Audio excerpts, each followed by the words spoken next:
হাতিটো মোৰ ঘৰত গৈছে এই চাইডেদি যায় কিনে বেড়াটো আছে বেড়াটো ভাঙছে খুঁটাত যাই কিনে দাঁত মারছে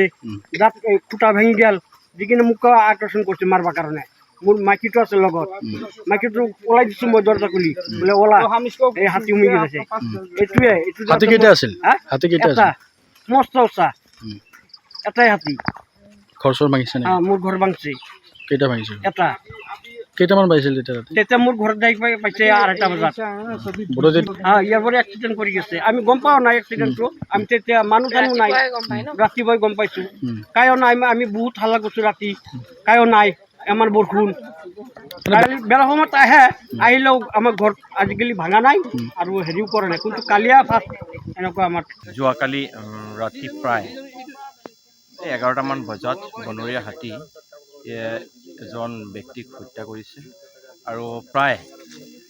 চন্দনৰ গাঁৱত 3-4 ঘৰত ঘৰ ভাঙি আৰু বিভিন্ন সা সামগ্ৰী ভাঙচুৰ কৰিছে আৰু লগতে এটা ঘৰৰ সৰু পোৱালি দুজনী সৰু পোৱালী মহিলা আছিলে তেখেতসকলৰ কিবাকে মানে সিহঁতৰ প্ৰাণ ৰক্ষা হ'ল সেইকাৰণে মই এটাই চিনাকি ল'ৰাজনৰ বয়স 26 পৰা 27 হ'ব নাম ৰিজয় দে আৰু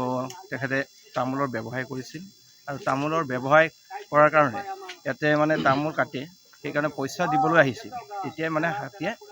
আধা বাটত হাতী কেইটা আছিল এটা আছিল ল'ৰা একদম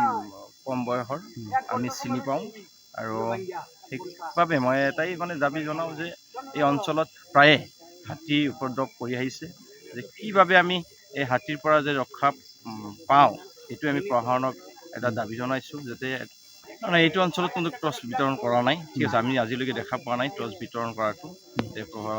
ফৰেষ্টকো আমি অনুৰোধ জনাইছোঁ যে এই অঞ্চলত কমচে কম টৰ্চ বিতৰণ কৰি ৰাইজক যাতে অলপ সকাহ দিয়ে যিহেতু এই অঞ্চল দুখীয়া অঞ্চল আপুনি বিচৰা বাতৰি পাব কেৱল নিউজ 18 এপত নিউজ 18 এপ ডাউনলোড কৰিবলৈ স্ক্যান কৰক এই QR কোড